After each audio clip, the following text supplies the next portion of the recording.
Kalian lihat sendiri pakai nanya. Ya kan Bapak yang nyoblos di bilik. Enggak, jujur ya, ini adalah sejarah pertama kali saya pernah nyoblos dalam hidup saya. Iya, karena saya kan selama ini kan ASN, saya kan di aparat pemerintah, kan tidak boleh nyoblos. Waktu saya umur 17 tahun, saya sudah masuk Akabri. Jadi kami tidak punya kesempatan nyoblos. Nah, ini adalah pertama kali dalam hidup saya nyoblos, makanya agak on cara nyoblosnya. Ya, yang dulu selama ini suka hanya bertugas menjaga. Sekarang saya nyoblos di saat Tuhan memberikan kesempatan untuk saya ikut dalam perjuangan menyelamatkan rakyat. Gitu. Pengalaman pertama nyoblos diri sendiri gitu Pak? Banyak lagi.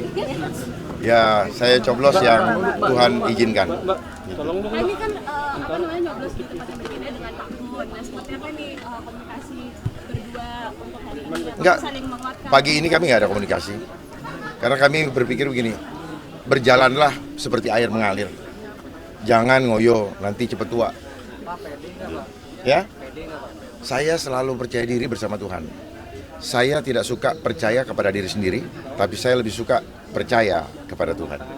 Pak, ini kan daerah istilahnya kandangnya Bapak ya, Bapak tinggal di sini. Kayak ayam kali. Dan terus tadi juga warga menyambut antusias. Nah, seperti apa nih Pak optimismenya Bapak, terutama dalam pendapatan suara Bapak? Ya, ini adalah wujud daripada bagaimana rakyat sudah mulai sadar bahwa apa yang kami perjuangkan itu menjadi kebutuhan dasar mereka. Rasa aman adalah kebutuhan dasar manusia. Percuma maju, percuma menyala kalau tidak ada keamanan. Hidup kita, suatu lingkungan yang layak, lingkungan kota yang layak itu yang pertama harus ada syarat aman. Yang kedua sehat. Yang ketiga makmur. Yang keempat harmoni. Yang kelima selalu aman, selalu layak. Gitu. Ya, itu yang penting. Jadi kalau rakyat Indonesia mau untuk hidupnya sejahtera dan aman, mari kita bergabung. Bukan kepada saya, rakyat hanya satu, kompak. Walaupun sekarang masih terbelah-belah, semoga jiwa-jiwa pragmatis segera ditinggalkan. Jangan lagi kita budayakan hanya menjadi pengemis, menunggu pemberian orang. Terlebih mulia makan dari hasil tangan sendiri daripada tangan di bawah. Terlebih mulia tangan di atas daripada tangan di bawah. Pak, dari berarti hari ini nggak ada kumpul sama Pak Kun ya? Nantilah setelah jam 12 ke atas ya. Pak, ada yang mau disampaikan terkait apapun hasil dari Pilkada Jakarta hari ini? Ya, kepada seluruh warga Jakarta, apapun hasilnya yang diumumkan nanti, biarkanlah Tuhan yang menentukannya. Tidak perlu kecewa bagi yang tidak masuk putaran berikutnya, termasuk kami. Tetapi biarlah rencana Tuhan yang terjadi. Karena apa? Karena ini semua menjadi pembelajaran buat kita. Munculnya 03 setelah putusan MK, itu adalah skenario Tuhan, di mana rakyat disuguhkan segala hal yang selama ini ditutup-tutupi.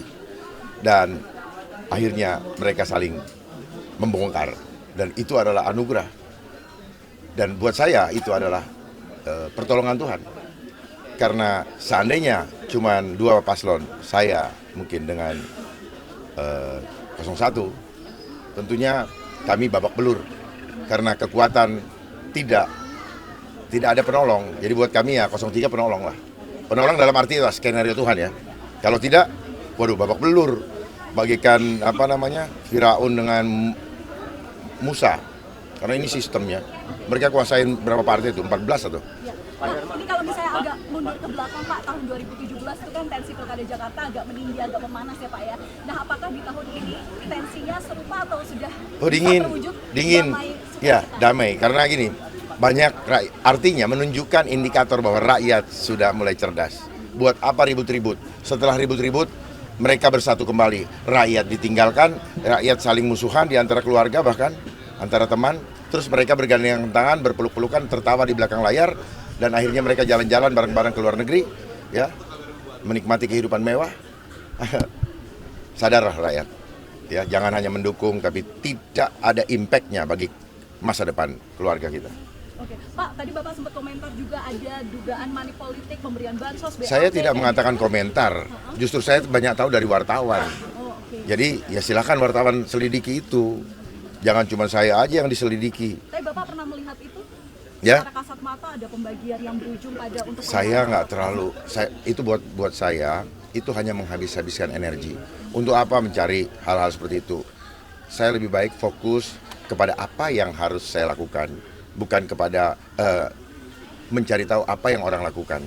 Karena biarlah kita sudah sama-sama tahu kok, ya di sistem kapitalis ini orang berebut untuk menjadi pemimpin daerah cenderung seperti perebutan proyek tender, sehingga ini adalah perebutan proyek tender untuk mengelola pekerjaan di Jakarta.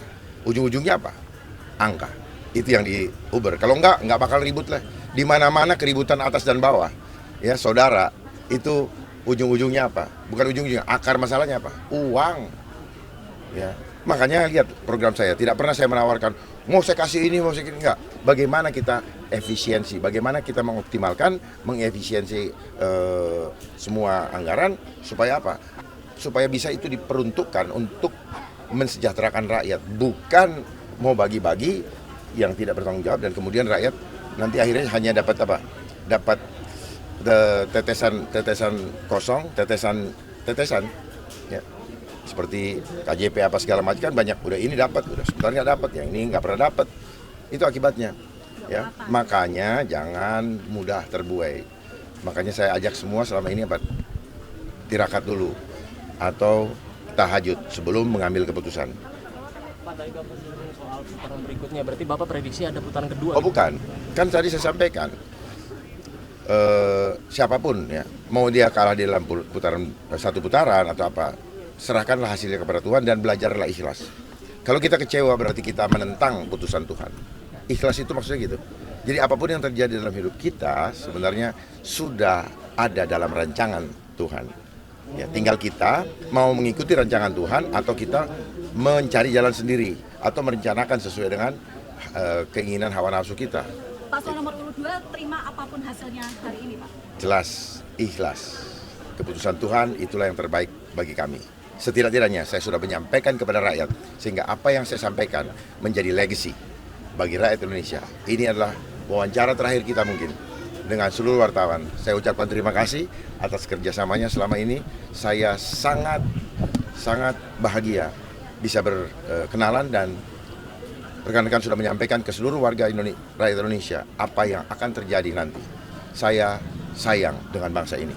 Saya tidak mau bangsa ini hancur dan kita hanya bangga dengan sebutan bangsa yang besar dengan jumlah penduduk yang besar tetapi diperbudak oleh sistem neokolonialisme. Pak Dharma, Pak, terkait imbauan ke pendukung Bapak untuk mengawasi tingkat rekapitulasi suara, ya sudah, mereka sudah ada di TPS sebagai saksi, jadi biarlah waktu berjalan ya. Kita bisa meminta orang, tetapi kita juga tahu bahwa hati orang itu hanya Tuhan yang jaga, ya. Hanya Tuhan yang jaga. Biarlah bahkan yang memilih, yang sudah mengambil keputusan yang lain pun, kalau Tuhan bilang tanganmu ke sini, semua terjadi. Jadi biarlah demonstrasi kuasa Tuhan terjadi hari ini di Jakarta sehingga rakyat Jakarta akan riang gembira menyambutnya untuk masa depan keluarganya, anak, cucu, dan cicitnya. Itu yang kita sama-sama perjuangkan. Terima kasih. Ada lagi?